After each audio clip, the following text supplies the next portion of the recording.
Assalamualaikum warahmatullahi wabarakatuh. Alhamdulillahi rabbil alamin. Wassalatu wassalamu ala asrafil anbiya wal mursalin sayyidil kaunain wa imam mustaqalain wa ala alihi wa ashabihi ajma'in, amma ba'du. Alhamdulillah, kita ucapkan rasa syukur kita kepada Allah subhanahu wa ta'ala. Kita masih diberikan kesehatan, kita masih diberikan umur di tengah-tengah ujian yang begitu besar di sisi Allah subhanahu wa ta'ala.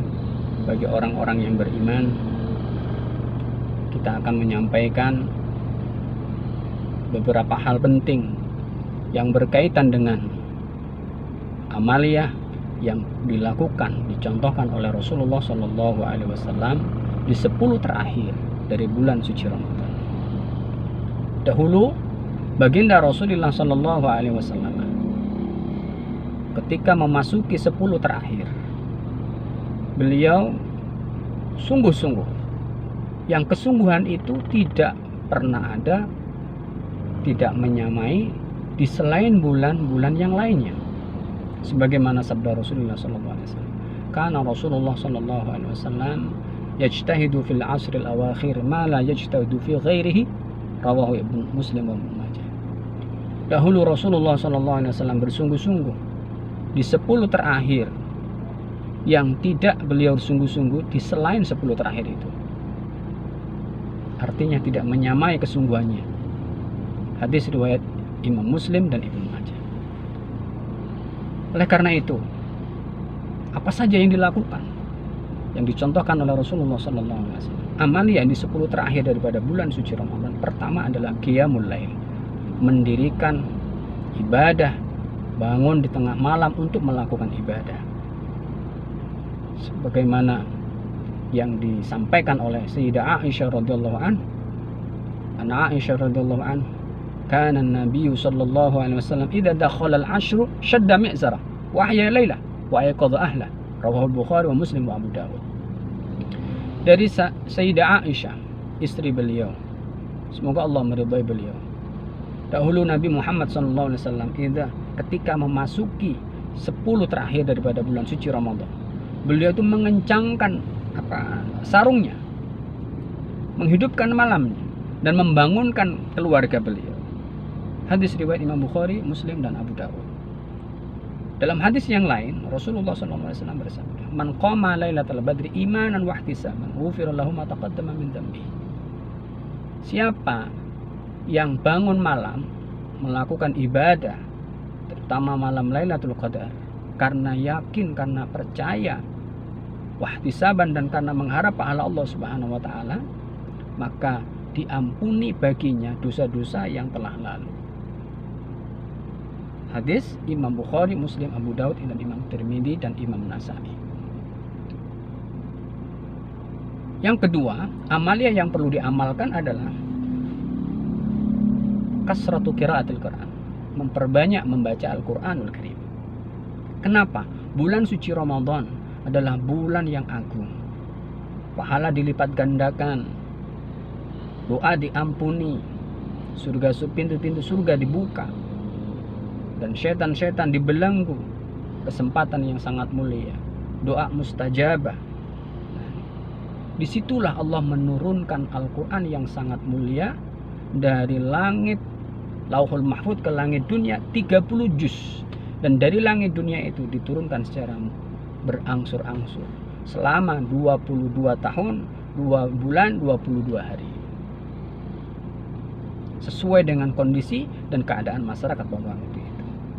Allah Subhanahu wa taala berfirman, Syahrul Ramadan alladzi unzila fihil Quran. Bulan Ramadan adalah bulan yang diturunkan di dalamnya Al-Quranul Karim, sebagai petunjuk, sebagai pedoman bagi orang yang beriman. Al-Quran akan menuntun kita ke jalan yang diridhoi oleh Allah, ke jalan yang menuju keselamatan, ke jalan yang menuju kepada kebahagiaan di dunia ini maupun di akhirat nanti. Dari sahabat Abdullah Ibnu Abbas radhiyallahu anhu, kana Rasulullah sallallahu alaihi wasallam ajwadan nas bil khair. Dari sahabat Abdullah bin Abbas, putra Abbas, Rasulullah Shallallahu Alaihi Wasallam itu orang yang paling baik bil khair, dalam kebaikan. Wa kana ajwada ma yakunu fi syahr Ramadan. Dan beliau adalah orang yang paling baik yang berada dalam bulan suci Ramadan. Inna Jibril alaihi assalam kana yalqau fi kulli sanatin fi Ramadan hatta yansalakha. Sesungguhnya malaikat Jibril alaihissalam itu selalu menemui Rasulullah sallallahu alaihi wasallam di setiap tahun di bulan Ramadan sampai bulan Ramadan itu berlalu. Fa ya'ridu alaihi Rasul sallallahu alaihi wasallam Al-Qur'an. Dan Rasulullah sallallahu alaihi wasallam itu memperhadapkan, membacakan Al-Qur'anul Karim seluruhnya di hadapan malaikat Jibril alaihi salam. Fa idza laqiyahu Jibril, pada saat Nabi Muhammad SAW dijumpai oleh malaikat Jibril, ditemui oleh malaikat Jibril, karena Rasulullah SAW ajwada bil khair. Rasulullah ini dalam keadaan paling baik, dalam kebaikan, min rihil mursalah, bahkan lebih baik daripada angin yang bertiup dengan tenang. Hadis rawahu Imam Muslim, Bukhari wa Muslim. Ini yang kedua. Kenapa? Karena hati manusia itu berkarat, sebagaimana karatnya besi. Karena dosa, karena bohong, karena penyakit-penyakit hati, karena keangkuhan, karena egoisme, karena makan yang subuhat, karena larangan-larangan maksiat, mendengar yang tidak dihalalkan Allah, melihat sesuatu yang dilarang Allah Subhanahu wa taala, sehingga hati ini menjadi berkarat. Bahkan teledor terhadap kewajiban Allah, larangan Allah dilarang dilakukan. Nah, ini bisa menyebabkan hati menjadi berkarat. Dan penyebab hati bisa berkarat juga adalah karena kebodohan kita. Oleh karena itu sabda Rasulullah SAW, innal quluba yasda, sesungguhnya hati itu bisa berkarat. Sebagaimana kama yasdaul hadid, sebagaimana hati itu bisa berkarat. Sahabat kaget, lantas bertanya kepada Rasulullah, wa ma jila'uha ya Rasulullah, apa yang mampu bisa membersihkan hati dari karat itu? Rasulullah menjawab, jila'uha dzikrul maut wa qiraatul Qur'an. Yang mampu membersihkan hati dari karat-karat itu tadi adalah selalu mengingat kematian dan membaca Al-Quran Karim. Bahwa hidup ini adalah sebentar, hidup ini adalah fana, hidup ini adalah tidak kekal. Kita hidup di dunia adalah mencari bekal untuk menghadap Allah Subhanahu wa taala. Dan salah satunya adalah membaca Al-Qur'anul Karim. Satu hurufnya 10 kebaikan. Apabila dilakukan di bulan Ramadan bisa berlipat ganda 700, bahkan sampai lipatan yang tidak kita ketahui. Dengan catatan membacanya lillahi ta'ala. Mari kita hidupkan, kita ajak diri, kita biasakan diri kita. Kita ajak istri kita, anak-anak kita, saudara kita untuk mentadarus membaca Al-Qur'an.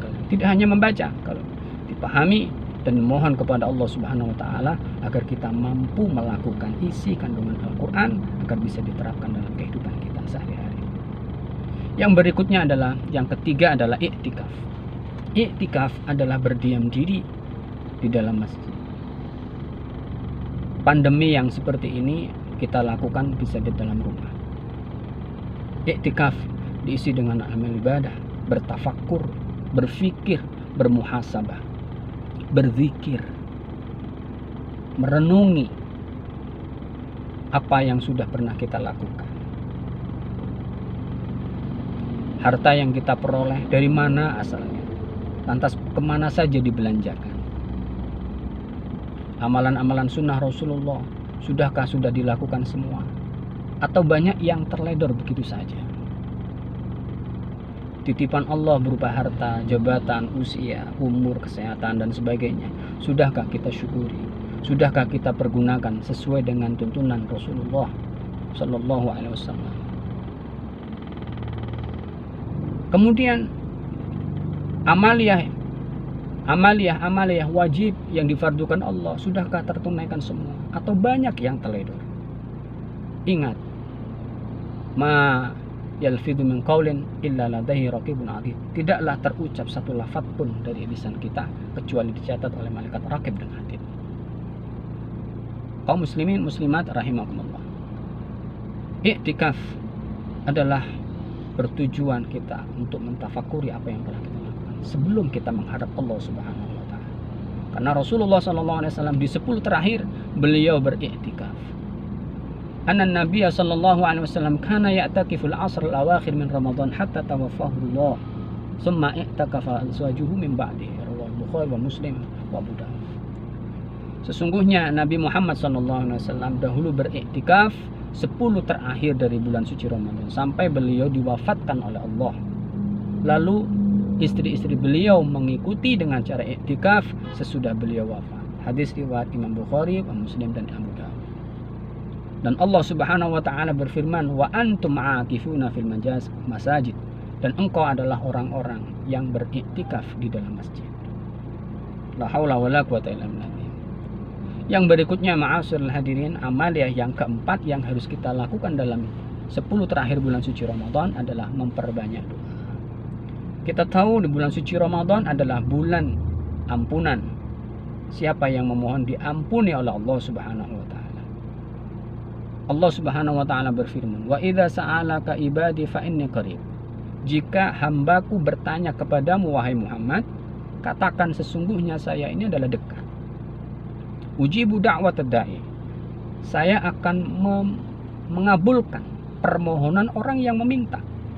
Idza da'ani, jika ia memohon kepadaku, falyastajibuli, maka seyogianya mereka memenuhi panggilanku, yaitu perintah-perintah aku lakukanlah. Wal yu'minu bi, dan hendaknya mereka semua itu yakin seyakinannya kepadaku. La'allahum yarsyudun, agar mereka menjadi orang-orang yang berada dalam kebenaran. Dalam firman Allah dalam hadis Rasulullah sallallahu alaihi wasallam itu pernah disampaikan oleh Rasulullah sallallahu alaihi wasallam bahwasanya yanzilu rabbuna tabaraka wa taala, telah turun Tuhan kita yang maha suci dan maha tinggi, kulla lailatin ila sama'i dunya, setiap malam ke langit dunia, hina sulusul lail al-akhir, ketika sepertiga malam. Fayaqul, maka Allah Subhanahu wa taala berfirman, man yad'uni fa astajibalah, siapa yang memohon kepadaku pasti akan aku kabulkan. Man yas'aluni fa'utihi, barang siapa yang meminta kepadaku akan aku beri dia. Wa man yastaghfiruni fa'aghfirulah, dan barang siapa yang memohon ampun kepadaku pasti akan aku ampuni dia. Ini hadis Imam Bukhari wa Muslim, Abu Dawud, Tirmidzi dan Ibnu Majah. Di dalam hadis yang lain, Sayyidah Aisyah radhiyallahu anha pernah bertanya kepada Rasulullah sallallahu alaihi wasallam, "Ara'aita, apa pendapat panjenengan? Idza alimtu, jika saya mengetahui ayyu lailatin, suatu malam adalah Lailatul Qadri, adalah malam Lailatul Qadar. Ma'akul fiha, apa yang saya baca di dalamnya?" Qala, beliau bersabda, "Quli, katakanlah, Allahumma innaka afuwun tuhibbul afwa fa'fu anni." Ya Allah, sesungguhnya Engkau adalah Maha Pemaaf. Engkau mencintai orang-orang yang meminta maaf. Fa'fu anni, maafkanlah aku. Inilah amaliyah yang keempat, yaitu memperbanyak doa. Yang kelima adalah hendaknya kita selalu bertaubat kepada Allah, kembali kepada Allah, menyesal terhadap perbuatan-perbuatan dosa setelah kita i'tikaf. Mohon kepada Allah taubatan nasuha, dengan taubat yang sesungguhnya. Allah Subhanahu wa taala berfirman, "Watubu ilallahi jami'an ayyuhal mu'minun." Bertaubatlah kalian semua wahai orang-orang yang beriman. Innal muttaqina fi jannatin wa uyun, sesungguhnya orang-orang yang bertakwa itu berada dalam surga, taman-taman surga, dan mata air yang mengalir. Akhidina ma atahum rabbuhum, sambil mereka ini mengambil apa yang telah dirizkikan Allah kepada mereka. Innahum kanu qabla dzalika, sesungguhnya mereka sebelum itu, yaitu ketika ada di dunia, muhsinin, selalu mereka berbuat kebaikan. Kanu qalilan minal laili ma yahjaun, mereka pada saat malam itu sedikit sekali mereka tidur. Wabil asharihum yastaghfirun. Dan di sepertiga terakhir malam itu mereka selalu memohon ampun kepada Allah hingga meneteskan air mata penyesalan di hadapan Allah Subhanahu wa taala. Taubat bisa menyelamatkan kita daripada ancaman azab Allah Subhanahu wa taala. Amaliyah yang berikutnya adalah menunaikan zakat. Perintah zakat. Allah Subhanahu wa taala berfirman, "Khudz min amwalihim shadaqatan tutahhiruhum wa tuzakkihim biha." Ambillah dari harta-harta mereka itu sedekah yang akan membersihkan bagi mereka dan akan mensucikan mereka dengan zakat itu. Jadi rizki yang sudah diberikan Allah kepada kita, di dalamnya terdapat ada hak-hak orang-orang yang berhak menerimanya. Allah Subhanahu wa taala berfirman dalam ayat yang lain, "Wa aqimus shalah wa atuz zakah." Dirikan salat dan tunaikan zakat. Alladzina yuqimunas shalata wa mimma razaqnahum yunfiqun. Yaitu orang-orang yang mendirikan salat dan daripada rizki yang telah diberikan kepada mereka, mereka itu menafkahkan. Ini adalah dasar-dasar perintah agar kita berzakat. Oleh karena itu, ada ancaman Rasulullah Shallallahu Alaihi Wasallam bagi orang yang meninggalkan zakat. Man aqamas shalah wa lam yuzakki falaysa bimuslimin yanfa'uhu amaluhu. Siapa yang tak mendirikan salat tetapi dia tidak mau zakat, falaysa minni falaysa bimuslimin, maka dia bukan orang muslim yang amalnya tidak bermanfaat baginya. Karena zakat itu adalah pengaman agama Islam. Az-zakatu qantaratul Islam. Zakat itu adalah naungan pengaman agama Islam. Bahkan orang yang menunaikan zakat, maka hidupnya, keburukan-keburukannya itu akan hilang daripada kehidupannya. Sabda Rasulullah sallallahu alaihi wasallam, "Adda zakah malihi dhahaba anhu syarruhu." Barang siapa yang telah menunaikan zakat hartanya, maka akan pergi hilang dari dirinya syarruhu, keburukan-keburukannya. Bahkan orang yang tidak menunaikan zakat, maka salatnya ditolak oleh Allah Subhanahu wa taala. Man shalla wa lam yuzakki lam tuqbal salatuh. Barang siapa yang telah menunaikan salat tetapi dia tidak mau mengeluarkan zakat, maka ditolak salatnya. Masya Allah. Dan perlu kita ingat, was-shadaqatu tudfi'ul khati'ah kama yudfi'ul ma'un nar. Dan perlu kita ketahui, sedekah itu, zakat itu bisa memadamkan kesalahan sebagaimana api bisa air bisa memadamkan api. Dan di hadis yang lain Rasulullah sallallahu alaihi wasallam, "Inna shadaqah la tudfi'u ghadaba rabbi wa tadfa'u mitatasu." Sesungguhnya sedekah itu benar-benar bisa memadamkan murka Tuhan, murka Allah Subhanahu wa taala, dan juga menolak mati dalam keadaan wafat dalam keadaan su'ul khotimah. Nauzubillah min dzalik. Oleh karena itu, bagi kita yang punya kelapangan rezeki, mari kita tunaikan ibadah zakat ini atas hanya berharap akan keridhaan Allah Subhanahu wa taala. Amaliyah yang lain adalah kalau kita diberikan kuasa rezeki, punya kesempatan dan kesehatan, mari kita umroh di tanah suci, menunaikan ibadah umroh di tanah suci pada saat bulan suci Ramadan. Itu sama halnya dengan ibadah haji yang makbul, mabrur bersama Kanjeng Nabi Shallallahu Alaihi Wasallam. Sebagaimana sabda Rasulullah Shallallahu Alaihi Wasallam, "Umratan fi Ramadan taqdi hajjatan ma'i." Umroh di bulan suci Ramadan itu mengganti, sama halnya pahalanya adalah haji bersama. Oleh karena itu, beberapa amaliyah yang sudah kita sebutkan ini moga-moga bermanfaat. Moga-moga Allah Subhanahu wa taala memberikan kekuatan bisa mengisi kita dengan amal saleh, kita bisa menunaikan diterima oleh Allah Subhanahu wa taala hingga akhirnya kita menjadi golongan orang-orang yang bertakwa di sisinya. Amin ya rabbal alamin. Dosa-dosa kita diampuni dan kita diselamatkan dari bencana dan kita diberikan kebahagiaan dan keselamatan di dunia dan akhirat. Wallahu a'lam bishawab. Wassalamualaikum warahmatullahi wabarakatuh.